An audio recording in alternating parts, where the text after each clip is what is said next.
Oh, jeez. I just dried my feet off, and then Akila comes rushing up and gets them wet again.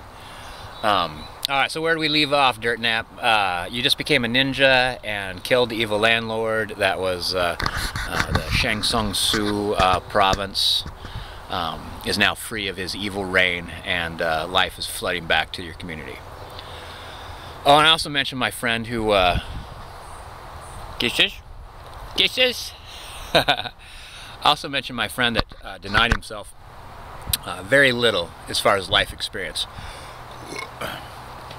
And talked about the different things, how they're all connected.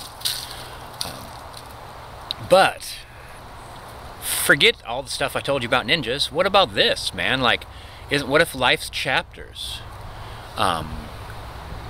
Life isn't building up to a certain way because you don't know how this book's going to unfold.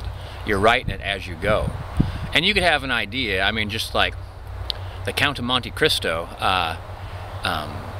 You know, that main character, his life went through all sorts of crazy stuff.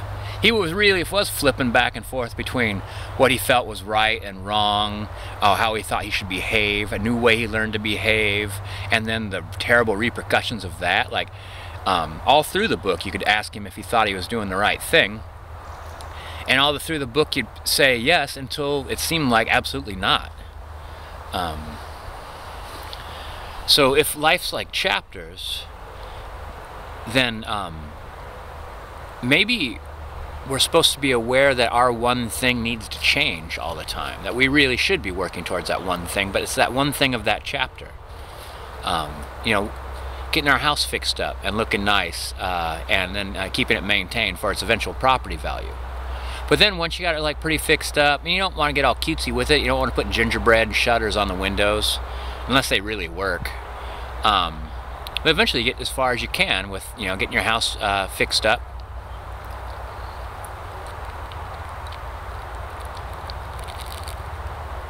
I get to talk and I forgot to drink.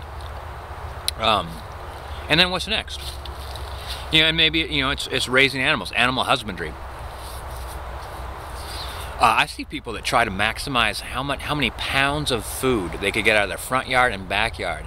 And when they max that out, I've seen people start doing their roofs. Start to like raised flower beds and things like that. You know, like. So, but what I'm thinking though is that like once you have a certain amount of chickens and rabbits, and once you're producing a certain amount of pounds of food, then what next? And you move on to your next chapter.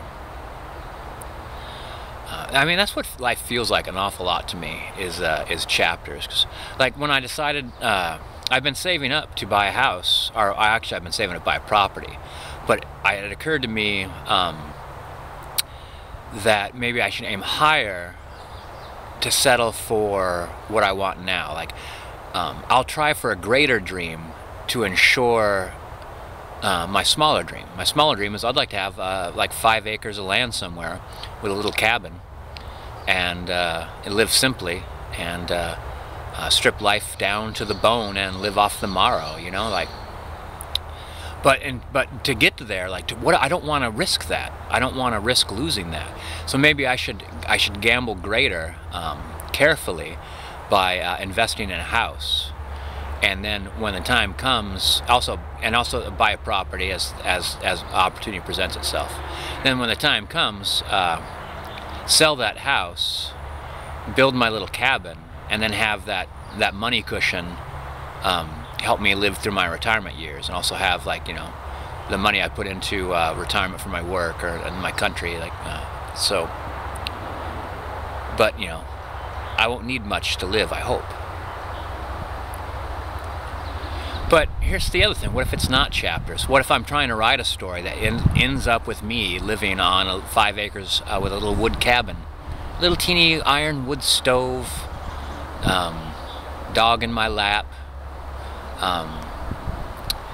you know, beer in the cooler.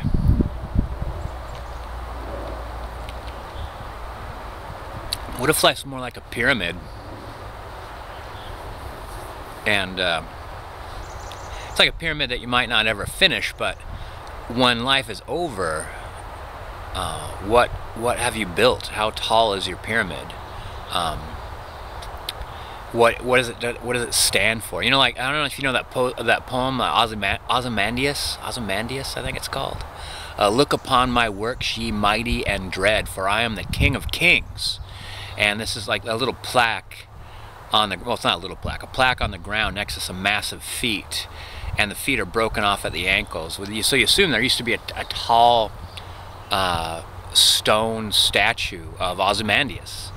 And this would be where you would like look down into the valley and see his works, this King of Kings, and tremble, because what he created was so awesome, and that you'll never do anything like it. And you look into this valley and it's just a desert.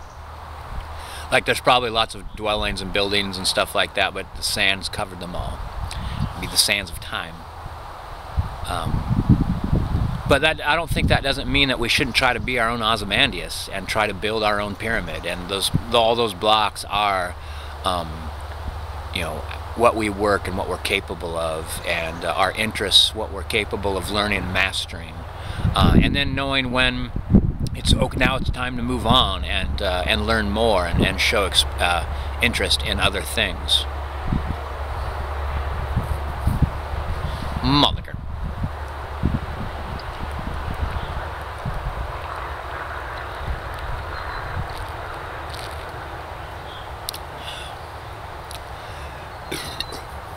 You know that image of the pyramid with the eye above it?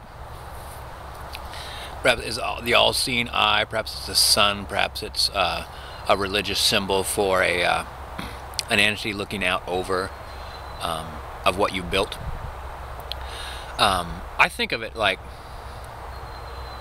this, like building up towards, like you're building up towards something brighter. Trying to create a future that that will be exposed to, you know, the sun or whatever it is, whatever the all-seeing eye is. I like the idea of it being the sun.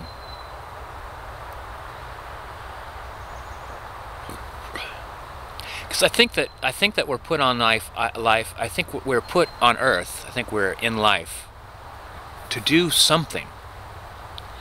And I think that sometimes that something involves the people that we meet. Like, we are meant to say this or meant to do this.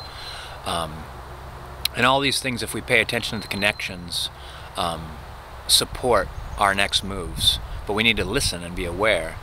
But I also think we were asking for things. And some of those things aren't like a Great Pyramid might be built upon coping with adversity our whole lives. It might not feel like we're building up to anything, but we'll know when it's over with. We'll know when we get to the end of things and find out that that's why we came down here. I came down here to experience, like, it might be family or education, or it might be adversity. All those things might be our pyramids, you know, the unfinished pyramids that you know, try to touch the sky, but they could never make it. And maybe we wouldn't want it to make it, you know? Like, I never want to be full, you know, I always want to be hungry. I never want to be satisfied, because that would suggest I've had enough.